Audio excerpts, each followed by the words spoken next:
आपको खुद ब खुद लग जाएगा कि वो गुरु है कि नहीं। आपकी सोच में बदलाव आएगा, आपकी स्थितियों में बदलाव आएगा, आपके व्यवहार में बदलाव आएगा, कुछ न कुछ परिवर्तन, कुछ न कुछ अच्छा होने लगेगा, खुद ब खुद होने लगेगा। किसी की जरूरत नहीं है, किसी से पूछने की जरूरत नहीं है, कोई आसन और ध्यान करने की जरूरत नहीं, इतने भर से काम हो जाएगा। वैसे आसन ध्यान प्राणायाम करते हैं, आप करिए, उससे हमको क्या लेना देना। हम तो इतनी बात कह रहे हैं कि सोचिए कि शिव मेरे गुरु,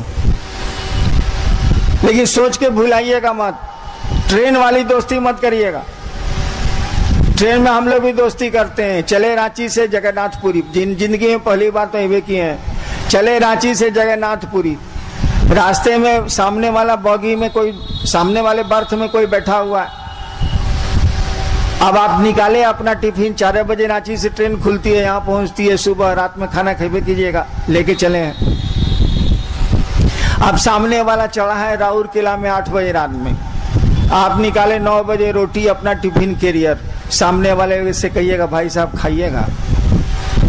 सामने वाला तो लैट्रिन में पढ़ लिया है कि अनजाने आदमी का कुछ मत खाओ, कहना ना हमने खाया, हे भाई साहब थोड़ा सा खाइए ना, ना हम खा के चले, भाई साहब आप खाइए।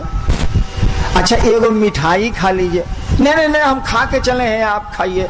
इतना अपने भाई को बोलते हैं, इतना अपने सहोदर भाई को बोले हैं कभी? हम तो, हमरा एगो भाई है आईजी है, उस साले को तो हम कभी नहीं कहा खाना है तो खाओ, साला नहीं तो उठ के जाओ, उसको नहीं बोले हैं। लेकिन ट्रेन में सामने वाले कहते हैं भाई जी अच्छा रोटी नहीं खाइएगा, एगो मिठाई खा लीजिए। सोचिए, और सुबह जब यात्रा पूरी उतर गए ना, तो वो गया चूल्हे भाड़ में, हम गए चर्चा में, जा साले कोई मतलब रहा? कोई मतलब नहीं रहा। सबके साथ यही होता है। यात्रा खत्म हुई, सह यात्री कहीं और गया, हम आप कहीं और गए, संबंध खत्म हो गया, रात भर का था। महादेव से ऐसा संबंध मत बनाइएगा, अपने गुरु से ऐसा संबंध मत बनाइएगा, उससे बनाइएगा परमानेंट, उससे बनाइएगा अस्थाई।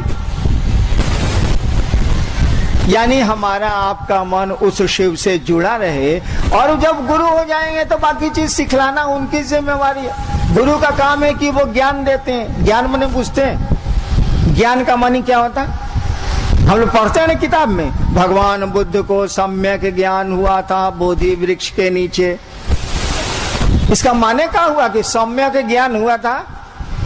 सम्यक माने होता है पूरा, ज्ञान माने होता है अकील, ज्ञान माने होता है समझ। यानी भगवान बुद्ध को पूरी की पूरी समझ आई थी। यही कहा जाता है कि भगवान बुद्ध को सम्यक ज्ञान हुआ था। गुरु ज्ञान देते हैं, इसका मानी गुरु समझ देते हैं। हम लोगों को समझ नहीं है, पूरी की पूरी तो नहीं है। आप यहाँ आए हैं ना, सुबह आए हैं, अब लौटिएगा। कितना सामान लेके आए? अपना पलंग लाएं, अपना खटिया लाएं, अपना तोशक लाएं, अपनी अलमारी लाएं, कुछ नहीं लेके आए। सोचे कि सुबह चलना है, शाम को लौट जाना है, कौन सी लेके जाना है भाई? नहाने के लिए खाली ले लिए कि कार्तिक पूर्णिमा है, नहाना है समुद्र में, चलो तो एक कपड़ा ले लेते, इतना ही ना।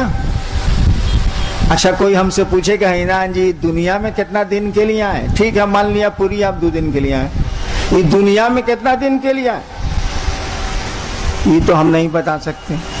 कभी भी जा सकता है कोई आदमी, हम भी कभी भी जा सकते हैं। तो अब इतना सामान कहला हिनान जी इकट्ठा कर लिए, मकानों बना रहे हैं, तो गाड़ियों रख रहे हैं, तो यो कर रहे हैं, तो वो कर रहे हैं, सोच रहे हैं कि पुतवा केने रहेगा, सोच रहे हैं कि नतिया केने रहेगा, इतना बोझा इकट्ठा कर लिए। देखिए वहां समझ नहीं काम कर रही है, पूरी आने में समझ काम कर रही है कि 2 दिन का सामान लेके चलो। आज दुनिया में कितना देर के लिए आए हैं, इसमें समझ हमारी आपकी नहीं काम कर रही है। गुरु इसी समझ को देते हैं, और जैसे जैसे गुरु इस समझ को देंगे, हाय हाय और हंगामा मन का कम हो जाएगा, मन का शोर घट जाएगा। जो हम लोग हाय हाय करते हैं, ये नहीं हुआ, वो नहीं हुआ, वो नहीं हुआ, मन समझने लगेगा जाने की जगह है यार, कितना हंगामा करना है, काम चलाओ। यहाँ कोई रहने आया है, हमारे पूर्वज भी नहीं रहे, कोई रहने आया है जो हम रहेंगे, चलो काम चलाओ यार। यहाँ क्या है, हमारा आपका घर तो नहीं है, हम सभी यहाँ यात्री हैं, कुछ दिनों के लिए आए। यही ज्ञान गुरु देते हैं, यही समझ गुरु देते हैं। और इस जीवन में बदलाव आता है। ऐसा नहीं है कि मरने के बाद गुरु बैतरणी पार कराते हैं, जी ना। इस जीवन में वो आपको जीवन के दुखों से, जीवन के संघर्ष से, जीवन की तकलीफों से मुक्त करते हैं, हटाते हैं गुरु।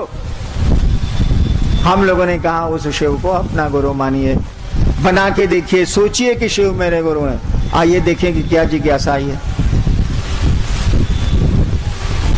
एक भाई की जिज्ञासा है कि विशिष्टता में किसी भी तरह की वंदनाएं खान-पान आदि की चीजों में ही लगाई जा रही है। एक भाई ने पूछा है कि शिव शिष्यता में किसी तरह की वर्जना, रोक, वर्जना माने रोक, प्याज नहीं खाना है, लहसुन नहीं खाना, ये नहीं करना, ये नहीं करना है, सिगरेट नहीं पीना है। शिव शिष्यता में किसी तरह की वर्जना क्यों नहीं लगाई जाती है, रोकते क्यों नहीं है आप लोग? हम चर्चा के शुरू में ही आपको कह दिया था कि इस कार्यक्रम में हम लोगों में से कोई गुरु नहीं है। हम लोग शिव को अपना गुरु मानते हैं, शिव हमारे गुरु हैं। एक बात बताइए, गुरु शिष्य की परंपरा में, शिक्षक छात्र की परंपरा में कानून किसका चलेगा, लड़का का कि मास्टर का? स्कूल में कानून किसका चलेगा, लड़का का कि मास्टर साहब का? नियम किसका चलेगा, लड़का बनावेगा से कि मास्टर साहब बनावेंगे से? अगर लड़का के बनाने से कानून चलेगा तो सब स्कूल के बाहर में देखिएगा 10 से 4 खाली कबड्डी हो रहा है और मास्टर साहब कबड्डी खेल रहे हैं। क्या कि लड़के कबड्डी खेलना चाहते हैं, पढ़ना नहीं चाहते। लड़कों का स्वभाव है, नटखट होते हैं, वो काहे पढ़ेगा वो? यानी गुरु शिष्य की परंपरा में गुरु का नियम कानून चलेगा। शिक्षक और विद्यार्थी के मामले में शिक्षक का नियम कानून चलेगा, विद्यार्थी का नहीं चलेगा, नहीं तो विद्यार्थी पढ़ेगा ही नहीं। ठीक उसी तरह से गुरु शिष्य की परंपरा में गुरु के नियम चलते हैं। गुरु जो कहेंगे सो होगा, चेला कहेगा तब तो गुरु जी को लेमन जूस खिला देगा। गुरु जी कहेंगे वही होगा। और आप हमसे पहले से जानते हैं कि शिव जगत के गुरु हैं। हम लोगों के पहले से इस देश को मालूम है कि शिव जगत गुरु हैं, गुरुओं के गुरु हैं, गुराधिपति हैं, ये सब पहले से मालूम। हम लोग कोई नई बात नहीं कह रहे। तो जगत का गुरु है ना वो। जगत में किसी एक आदमी के अंगूठे का निशान तो दूसरे से मिला ही नहीं। इस दुनिया में आपके अंगूठे का निशान संसार में किसी से नहीं मिल सकता। मेरे कहने का अर्थ हुआ, हर एक आदमी की सोच, प्रवृत्ति, प्रकृति अलग अलग है, होनी ही होनी है। अब समुद्र के टापू में रहने वाले लोग अगर खोजें कि पालक साग हमको खूब मिले, बेचारे को कहां से मिलेगा? अब समुद्र के जहाज या हवाई जहाज से सब्जियां जाएंगी तभी ना, कहां से मिलेगा? उसके बच्चे क्या खाएंगे? उसका परिवार कैसे पलेगा? उसको समुद्र पे तो भरोसा करना ही होगा, समुद्र की मछलियों और जानवरों पर उसको पेट पालना ही होगा, अपना रोजगार उस पर खड़ा करना ही होगा। क्या करेगा वो? आपने नहीं देखा होगा, जब बाढ़ आती है, देखा ही होगा, यहाँ भी तो तूफान आता ही है। जब तूफान आता है या बाढ़ आती है बिहार झारखंड के राज्यों में, मैं तो वहाँ प्रशासन में रहा हूँ, लोग रेलवे लाइन पर चले जाते हैं, कुछ खाने को नहीं, सरकार की राहत में तो देर लगती है, लोग रेलवे लाइन पर चले जाते हैं और उसी पानी से मछलियों को मारते हैं, आग में भूंजते हैं, अपने भी खाते हैं, बच्चे और पत्नी को भी खिला के 2-3 दिन तक तो उनको ऐसा करना ही पड़ेगा।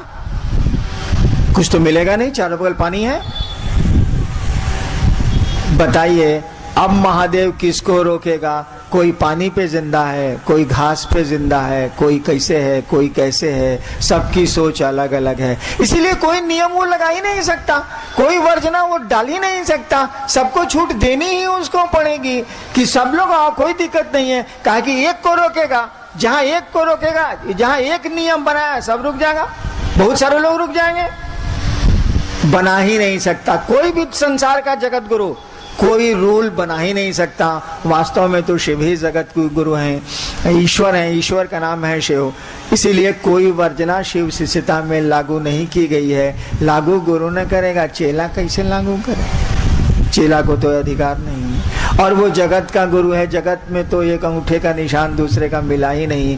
आप जो सोचते हैं आपका बेटा वह नहीं सोचता, आपकी माँ वह नहीं सोचती, आपके पिता वह नहीं सोचते। सबकी सोच अलग अलग है, सबका चाव, सबकी अभिरुचि, सबकी इच्छाएं अलग अलग होती हैं, सब अलग अलग है। शिव किसको रोकेगा? वो तो सबका है, वो सबका हो या नहीं हो उसके तो सभी हैं। चलिए, शिव शरीर में नहीं है, गुरु मानने के बाद ज्ञान कैसे मिलेगा? एक भाई की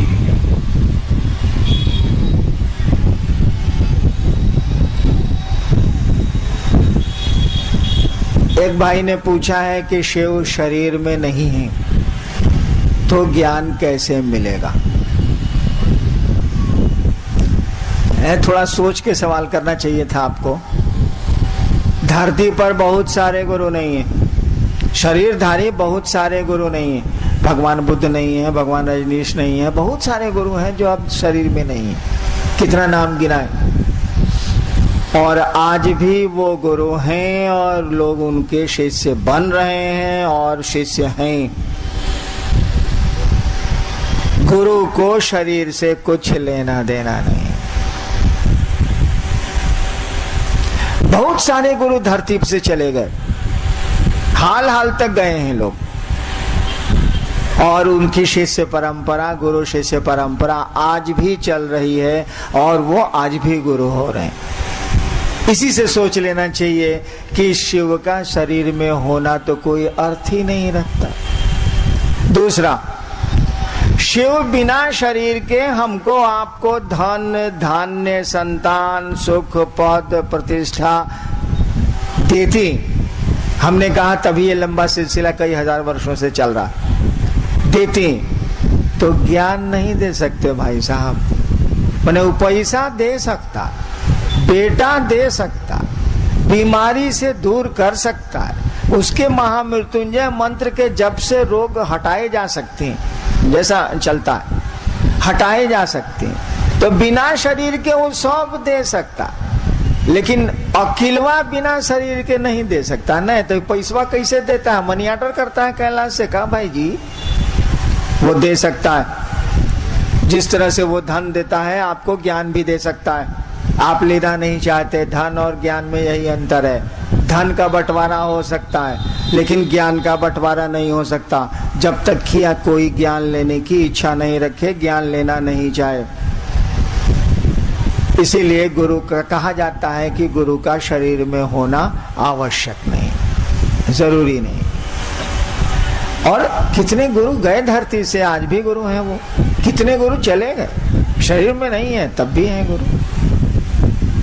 अब नाम हमसे कहला लिवाइएगा, लेकिन आप जरा सा सोचिएगा तो आपको लगेगा कि ये लोग तो शरीर में नहीं हैं और उनकी शिष्य परंपरा चल। एक भाई की जिज्ञासा है कि कहा जाता है कि मोक्ष मूलक गुरु कृपा। शिव को गुरु मानने के बाद दया मांगने के लिए कहा जाता है। कृपा और दया में क्या है? कुछ नहीं, शब्द का अंतर है। कृपा और दया में थोड़ा सा अंतर है बस।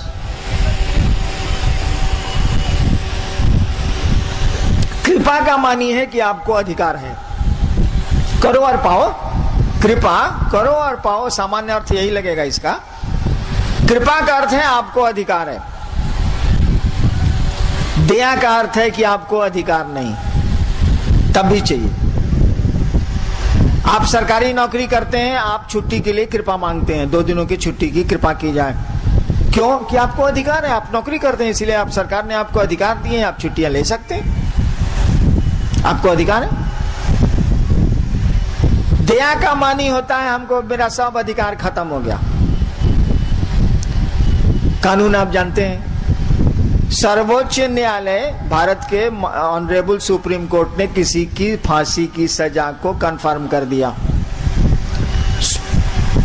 ऑनरेबल सुप्रीम कोर्ट ने कहा कि आपको जो फांसी की सजा मिली है वो सही है, मान लीजिए। अब तो कानून में उसके ऊपर कोई अदालत नहीं है, इस देश में तो नहीं है। तब भी भारत का संविधान उस आदमी को एक अधिकार देता है, क्या?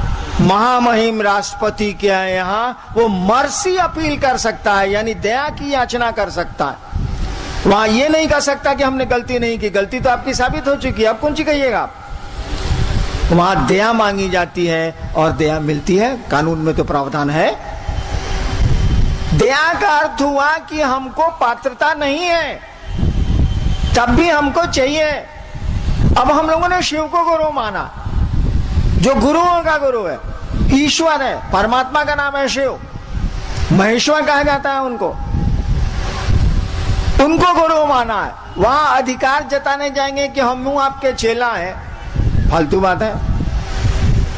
कहां शिव, कहां हम लोग जीव। वहां अधिकार से तो काम नहीं चलेगा। हमने कहा कि वहां हम लोग दया मांगेंगे। महादेव कहिए नहीं सकते हैं कि तू मेरा चेला बनेगा तब ना हम दया करेंगे। हम लोग कह रहे हैं कि हम लोग चेला हैं, आप दया करिए। है या नहीं, इससे आपको क्या बस, हम तो दया मांग रहे हैं ना। कोई हमको अधिकार नहीं है, तब हमको चाहिए। इसीलिए कृपा को हटा के दया शब्द दिया गया है कि हम लोग कुछ नहीं है, एकदम खत्म है, तब वो हमको चाहिए। हे महादेव आप मेरे गुरु हैं, एकदम झूठ।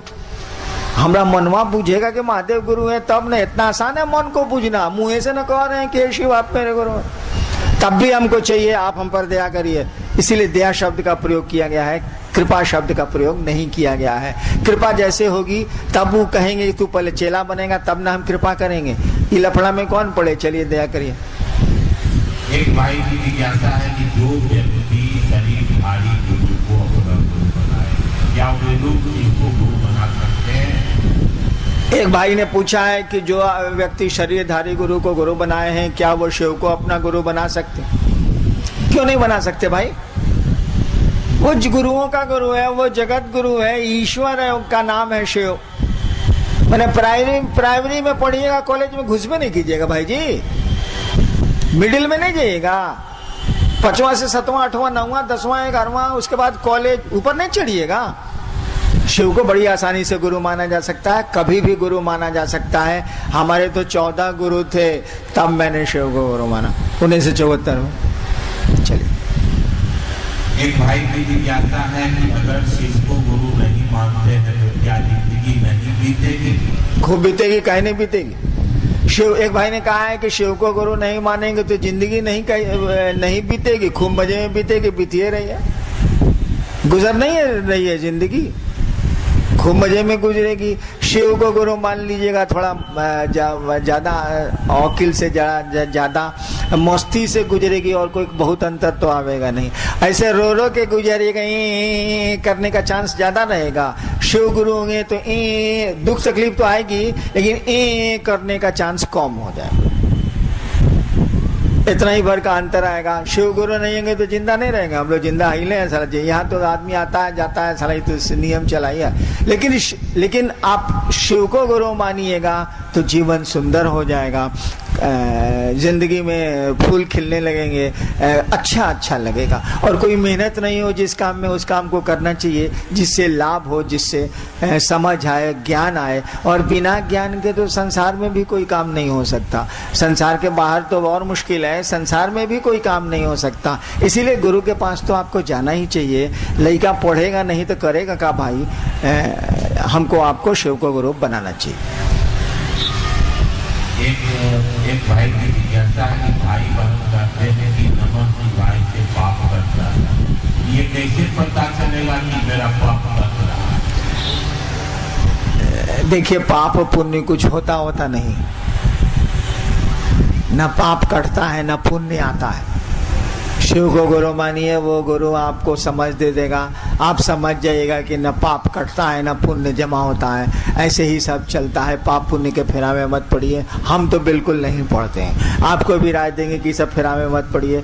जो ठीक लगता है, जो समाज के लिए ठीक हो, जो गुरु कहते हैं उसको करिए, बाकी छोड़िए क्या होना है क्या नहीं होता है, कितना माथा खराब करिए। चलिए, जिज्ञासा खत्म, छोड़ दी।